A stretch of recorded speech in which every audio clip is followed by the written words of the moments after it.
Shalom Bapak Ibu, Saudara-saudara kekasih dalam nama Tuhan kita, Tuhan Yesus Kristus. Dan selamat bertemu kembali di YouTube saya, Pendeta Rudolf H. Pasaribu Channel. Dengan dan lewat channel ini, saya komit untuk senantiasa menyebarkan pengajaran firman Tuhan. Karena saya percaya, berlandaskan Yesaya pasal 55 ayat 11, bahwa firman Tuhan yang saya dan Bapak Ibu, saudara-saudara semuanya juga ikut sebar lewat apapun, termasuk lewat video ini, tidak akan kembali dengan sia-sia, tetapi akan bekerja sendiri lewat kuasa dan berkat urapan Roh Kudus. Mari Bapak Ibu dan saudara-saudara saya ajak semuanya untuk membantu saya menyebarkan pengajaran firman Tuhan, khotbah di pertanggungan minggu kelima sesudah Trinitatis 17 Juli 2022, terambil dari kitab Amos pasal 5 ayat 4 sampai dengan ayat 6, dan bacaan dari Injil Lukas pasal 19 ayat 1 sampai dengan ayat 10. Diikat oleh topik atau tema Yesus mencari dan menyelamatkan yang hilang. Dalam bahasa Batak Toba dituliskan, Yesus mengalului jala paluahon namago.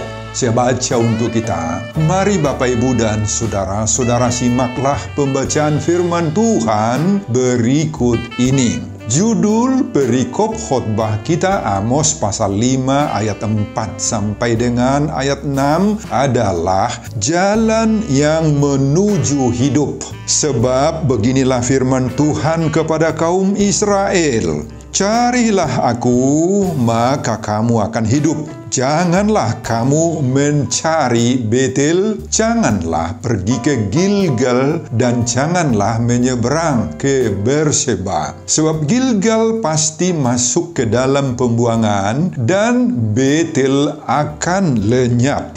Carilah Tuhan, maka kamu akan hidup, supaya jangan ia memasuki keturunan Yusuf bagaikan api yang memakannya habis dengan tidak ada yang memadamkan bagi Betel. Bapak Ibu dan saudara-saudara, demikianlah nats khotbah kita di pertanggungan minggu kelima sesudah Trinitatis tanggal 17 Juli 2022. Dihubungkan dengan topik minggu, Yesus mencari dan menyelamatkan yang hilang. Yesus mengalului jala paluahon namago. Saudara, sejarah Israel mencatat bahwa sepeninggal Raja Salomo atau Raja Sulaiman, maka kerajaan Israel terpecah menjadi dua. Sekitar tahun 922 sebelum Masehi, yaitu kerajaan selatan yang biasa disebut dengan kerajaan Yehuda, di mana suku-suku Yehuda dan Benjamin menjadi penduduk utamanya dengan ibu kota Yerusalem, dan kerajaan 10 suku di utara dengan ibu kotanya Samaria yang biasa disebut kerajaan Israel. Raja yang pertama di sini adalah Yerobeam bin Nebat. Saudara, Amos dipanggil oleh Tuhan untuk menjadi nabi pada abad ke-8 sebelum Masehi. Dia bukanlah anak seorang nabi dan bukan juga anak seorang imam. Ia adalah seorang peternak domba yang menggembala hilir mudik dari satu daerah ke daerah lain. Amos adalah seorang warga negara kerajaan Yehuda, kerajaan selatan. Tetapi ia dipanggil Tuhan menyuarakan firman-Nya sebagai nabi dan diutus untuk bernubuat di utara, yakni di kerajaan Israel. Apakah yang terjadi di kerajaan utara pada waktu atau menjelang Amos bernubuat itu? Pada satu sisi di Israel Utara itu sedang berlangsung suatu zaman kemakmuran. Di ibu kota Samaria, orang hidup dengan senang dan tenteram. Mereka menikmati kepuasan dalam hidup sehari-hari secara ekonomis. Sebagai akibat kemakmuran ini, orang dihinggapi oleh perasaan kebanggaan nasional. Namun, pada pihak lain, keadaan masyarakat dalam banyak hal,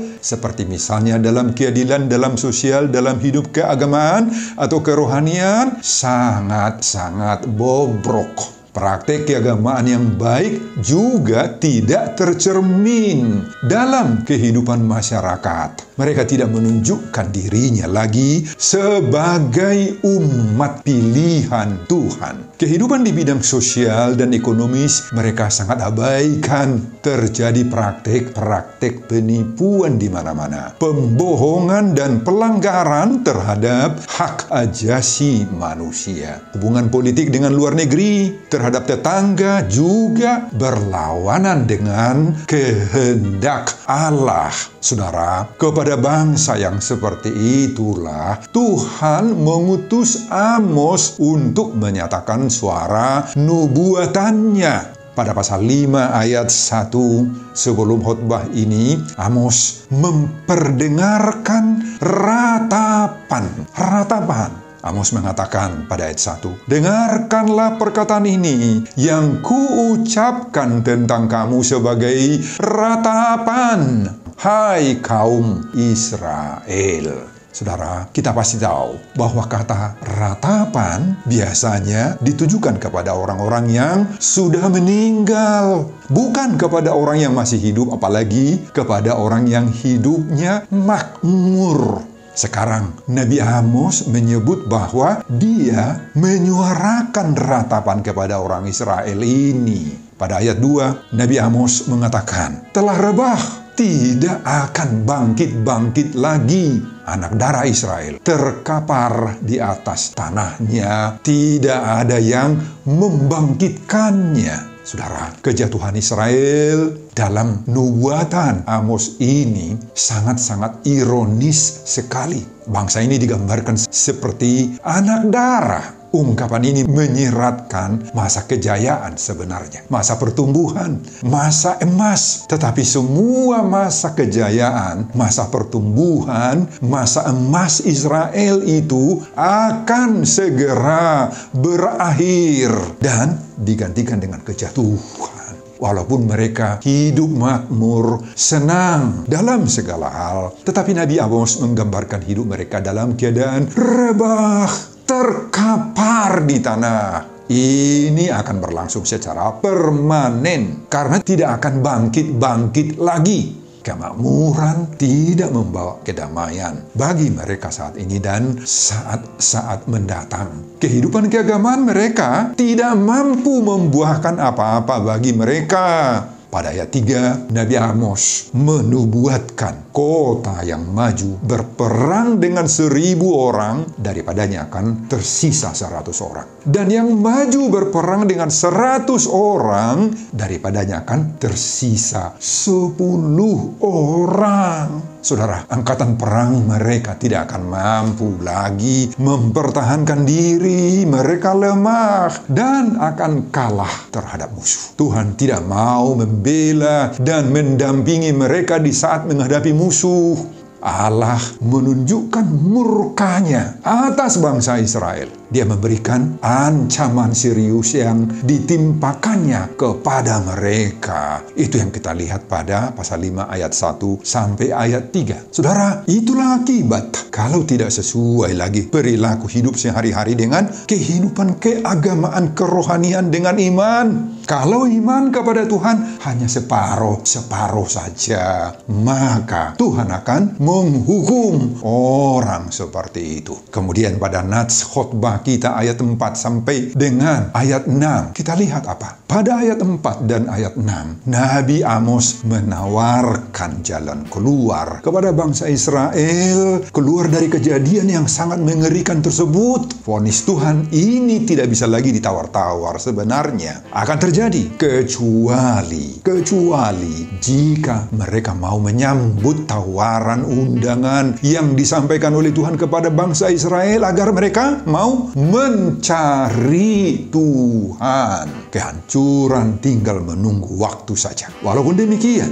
Allah masih memberi kesempatan kepada bangsa Israel untuk bisa keluar dari tragedi ini. Tuhan sendiri memberikan solusi. Hukuman akan dijauhkan apabila Israel mau mencari Tuhan. Saudara, pada ayat 5, selanjutnya Allah melarang dengan keras orang Israel untuk mencari Betel, pergi ke Gilgal, dan menyeberang ke Berseba. Kenapa? Di sini dituliskan, janganlah kamu mencari Betel, janganlah pergi ke Gilgal, dan janganlah menyeberang ke Berseba. Sebab Gilgal pasti masuk ke dalam pembuangan, dan Betel akan lenyap. Tetapi Allah menegaskan, carilah Tuhan. Bapak, Ibu, dan saudara-saudara, demikianlah isi keseluruhan khotbah kita di pertanggungan minggu kelima sesudah Trinitatis, tanggal 17 Juli 2022, dihubungkan dengan topik minggu Yesus mencari dan menyelamatkan yang hilang. Yesus mengalului jala palua honamago. Saudara, apa pengajaran Tuhan bagi kita lewat khotbah ini? Pertama, selalulah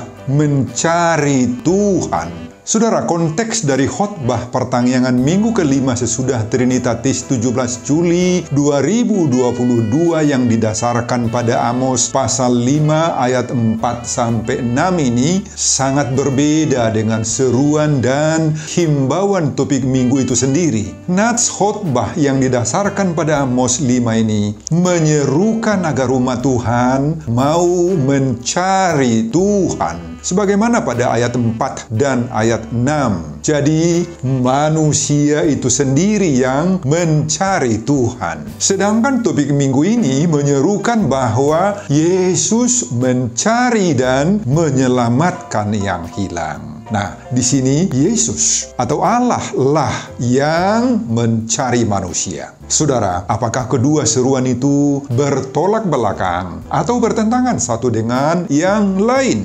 Tentu saja tidak. Kedua konteks dari nats khotbah dan topik minggu sangat-sangat berhubungan erat dan bahkan topang menopang satu dengan yang lain. Saudara, keduanya berbicara tentang keselamatan manusia. Keselamatan bagi manusia itu datang dari dua arah, dari pihak Allah sendiri dan bagaimana sikap manusia sendiri terhadap keselamatan yang sudah dilakukan oleh Tuhan kepada umat manusia itu. Saudara, kita harus pastikan bahwa keselamatan itu seutuhnya, totalitas adalah perbuatan, tindakan, dan otoritas Allah sendiri, sebagaimana juga telah dilakukan oleh Allah terhadap umatnya Israel dan seluruh umat manusia lewat kematian dan kebangkitan Yesus. Tetapi umat Israel dalam khotbah ini sangat-sangat mengabaikan, meremehkan, dan menyepelekan keselamatan yang dari Tuhan, sehingga Tuhan akan segera menghukum mereka. Namun Tuhan masih membuka peluang, membuka jalan bagi umatnya untuk mendapatkan keselamatan itu lagi. Tetapi ada yang harus diupayakan, dilakukan, ditempuh oleh manusia itu sendiri. Apa? Manusia harus mau mencari Tuhan. Saudara, mencari Tuhan di sini harus terwujud dalam pertobatan, perubahan hidup, perubahan perilaku, perubahan sikap terhadap Allah. Kata Ibrani yang dipakai di sini untuk mencari adalah daras. Arti daras itu mencari, berusaha untuk menemukan sampai dapat, bersungguh-sungguh sampai ketemu, tidak berhenti-henti mencari sebelum dapat. Saudara, biasanya yang dicari-cari orang tentu adalah sesuatu yang paling mahal, yang paling berharga, atau yang paling bernilai tinggi, baik secara material maupun non-material. Orang akan meninggalkan segala sesuatu yang lain, biarpun itu mahal, untuk mencari, untuk mendapatkan apa yang lebih mahal, apalagi yang termahal. Saudara, apa yang termahal bagi kita, bagi Bapak, Ibu, dan saudara-saudara saat ini? Mungkin bagi sebagian orang, yang termahal adalah harta, uang, atau mendapatkan warisan orang tua. Dan bagi sebagian yang lain, yang lebih mahal atau yang termahal itu mungkin saja adalah mendapatkan pendidikan tinggi, gelar akademis, memiliki pangkat atau jabatan yang terbaik. Saudara, tentu saja semua itu tidak salah toh? Tidak salah, tetapi untuk mendapatkan semuanya itu, banyak orang tidak lagi memperdulikan Tuhan. Karena terlalu sibuk untuk mencari yang termahal tadi secara duniawi itu, baik harta, uang, atau kemegahan lain. Maka tidak ada waktu lagi untuk minggu, untuk beribadah, untuk berdoa, untuk membaca firman Tuhan, untuk bersekutu. Dan sudah banyak orang yang melecehkan Tuhan. Banyak yang merasa bahwa tanpa Tuhan pun, tanpa beribadah pun, tanpa doa pun, dia merasa bisa sukses, berhasil, hidup sehari-harinya sempurna. Saudara, kalau ada di antara kita yang cenderung berpikir seperti itu, berperilaku seperti itu, maka saat ini kita disadarkan oleh khotbah ini. Bertobatlah Bapak, Ibu, dan saudara-saudara. Carilah Tuhan. Kalau tidak, maka orang yang mengabaikan Tuhan itu akan binasa. Magog akan dihukum oleh Tuhan. Saudara, apa yang dimaksud oleh Amos kalau disebut di sini mencari Tuhan? Bagaimana kita bisa mencari Tuhan? Saudara, mencari Tuhan bisa kita wujudkan dalam berbagai-bagai wujud persekutuan dengan Tuhan. Baik itu secara pribadi maupun bersama-sama dengan orang lain. Yakni dalam praktik doa, dalam beribadah, ketika membaca Alkitab, ketika kita mengikuti pertemuan-pertemuan rohani, ibadah-ibadah, persekutuan doa, dan lain-lain Bapak, Ibu, dan saudara-saudara. Dan selain itu mencari Tuhan bisa kita wujudkan juga dalam berbagai perbuatan baik, lewat berbagai berkat yang sudah diberikan oleh Tuhan kepada kita, lewat kemampuan, talenta yang ada pada kita, bakat yang ada pada kita, si lehon-lehon di debata yang ada pada kita untuk menolong orang-orang lemah yang sangat membutuhkan uluran tangan kita. Amin Bapak Ibu. Lakukanlah semuanya itu untuk mencari Tuhan. Pengajaran yang kedua, janganlah mencari Betel, jangan pergi ke Gilgal, dan janganlah menyeberang ke Berseba. Saudara, kenapa Tuhan melarang Israel di zaman Amos ini mencari Betel, pergi ke Gilgal dan menyeberang ke Berseba? Betel berarti Bait El, rumah Tuhan. Betel adalah sebuah tempat yang memiliki peristiwa-peristiwa rohani yang penting sekali. Di Betel itulah Yakub mendapat penglihatan ketika malaikat turun naik pada tangga ke sorga. Dan untuk kedua kalinya, Yakub mendengar Allah berbicara kepadanya di Betel. Dan Yakub yang kemudian menjadi Israel itu membangun altar di tempat itu. Di kemudian hari, setelah pecah kerajaan Israel menjadi dua, maka Betel itu menjadi pusat penyembahan berhala. Dalam kitab 2 Raja-Raja dicatat bahwa Yerobeam, raja pertama kerajaan utara, dialah yang mendirikan altar untuk lembu emas di kota Betel dan menunjuk orang-orang yang bukan dari suku Lewi menjadi imam.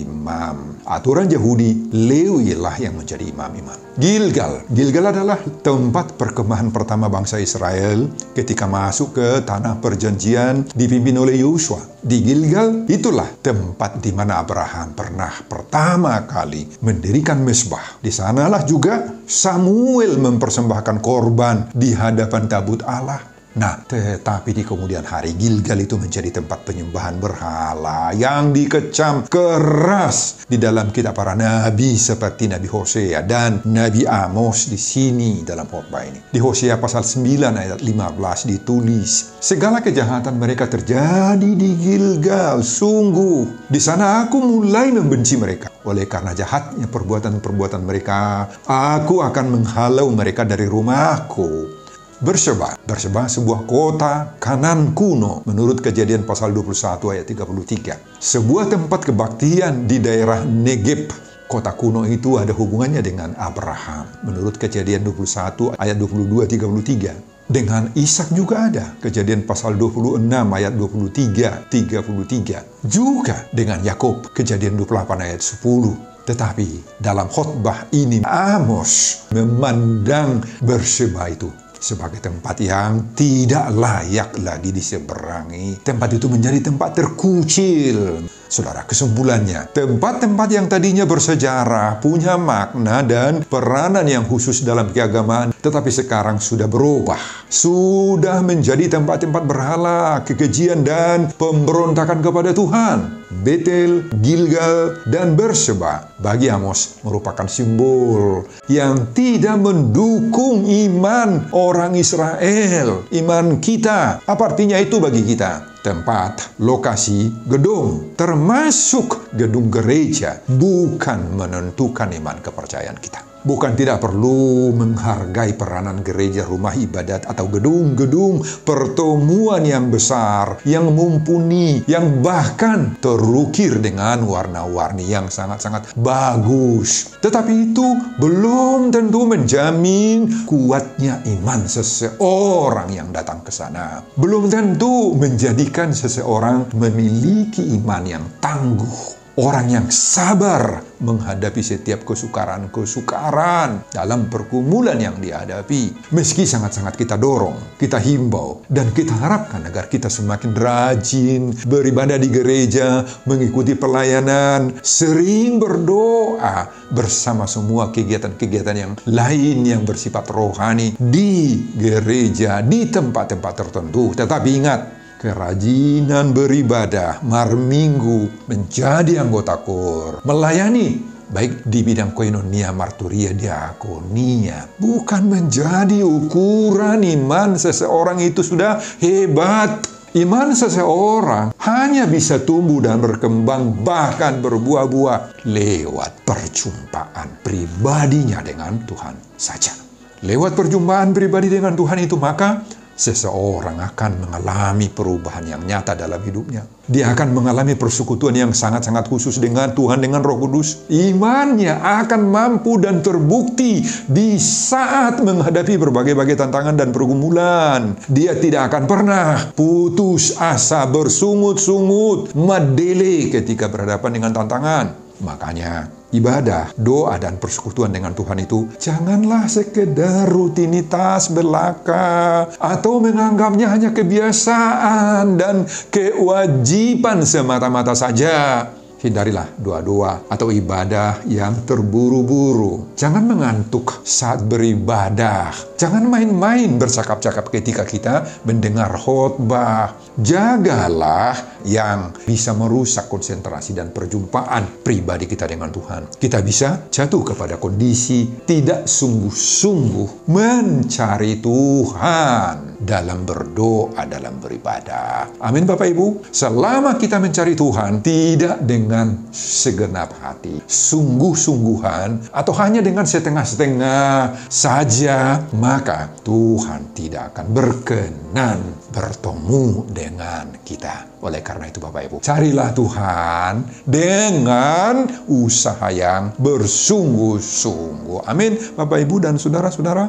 Pengajaran yang ketiga, Tuhan mencari dan menyelamatkan yang hilang, maka bertobatlah. Rumusan topik ini merupakan ucapan Yesus sendiri dalam Nats Evangelium Lukas pasal 19, khususnya ayat 10, ketika Yesus berada di rumah Zakheus. kepala pemungut cukai, dan ia seorang yang kaya. Yesus berkata kepada Zakheus, sebab Anak Manusia datang untuk mencari dan menyelamatkan yang hilang. Saudara, saat itu Zakheus begitu rindu untuk melihat Yesus. Sampai-sampai dia harus memanjat pohon ara karena tubuhnya pendek Bapak Ibu. Tetapi Yesus ketika melihat Zakheus di atas pohon ara itu sedang memanjat pohon, Yesus mengatakan kepadanya, apa? Zakheus, segeralah turun, sebab hari ini aku harus menumpang di rumahmu. Saudara, Zakheus begitu senang sekali menyambut Yesus. Dan setelah perjumpaan antara Zakheus dengan Yesus itu, Zakheus bertobat. Bukti pertobatan daripada Zakheus dia nampakkan ketika dia berkata, Tuhan, setengah dari milikku akan kuberikan kepada orang miskin. Dan sekiranya ada sesuatu yang kuperas dari seseorang, akan kukembalikan 4 kali lipat. Saudara, orang yang bertobat dan percaya kepada Yesus, sudah bertemu dengan Yesus, maka dia akan menunjukkan bukti pertobatan dalam dirinya. Apa itu bukti pertobatannya? Akan selalu berusaha menjauhi, menghindari dosa. Karena dosa itu baginya membelenggu dirinya dan membuat dirinya tidak merdeka. Itu buktinya Bapak, Ibu, dan Saudara-saudara. Hidupnya akan selalu mengucap syukur. Ucapan syukur ini mendorong hidupnya untuk melakukan banyak hal di dalam dan untuk Tuhan. Bahkan mempersembahkan dirinya, hartanya, dan semua yang ada padanya untuk Tuhan dan untuk sesama manusia. Orang yang bertobat sudah bertemu dengan Yesus. Dia tidak mudah bersungut-sungut lagi. Dia akan rindu membaca, mempelajari, mendalami, merenungkan firman Tuhan yang dia dengar. Dia akan serius dan mau ditegur oleh firman Tuhan sendiri dan mengubah diri. Dia akan selalu juga menjaga dirinya, menjaga imannya supaya tidak, tanda kutip, hilang. Dan bagi saudara-saudara kita yang masih tergolong tanda kutip hilang dari hadapan Yesus, dari hadapan Tuhan, maka ini tugas kita sekarang. Bawalah mereka itu kepada Dia. Beritahu kepadanya bahwa Yesus mencari dan menyelamatkan yang hilang. Yesus mengalului jala palua honamago. Sebagaimana topik minggu ini, supaya dia mau datang bertemu dengan Yesus. Semoga kita terbuka dan dengan senang hati untuk melakukan pesan topik minggu ini. Sebelum saya mengakhiri khotbah ini, kembali saya mengajak Bapak, Ibu, dan Saudara-saudara untuk membantu saya menyebarkan pengajaran firman Tuhan. Khotbah di pertanggungan minggu kelima sesudah Trinitatis 17 Juli 2022 dari kitab Amos pasal 5 ayat 4 sampai dengan ayat 6 ini, agar semakin banyak orang yang percaya bahwa Yesus mencari dan menyelamatkan yang hilang. Yesus mengalului jala paluahon namago, termotivasi lewat khotbah ini. Simak juga video-video khotbah saya yang lain agar Bapak, Ibu, dan Saudara-saudara memiliki sentuhan dan pemahaman rohani yang semakin diperkaya. Buka di YouTube saya, Pendeta Rudolf H. Pasaribu Channel. Selamat mengikuti ibadah pertanggungan di rumah masing-masing. Tuhan Yesus memberkati kita. Shalom, horas, amin.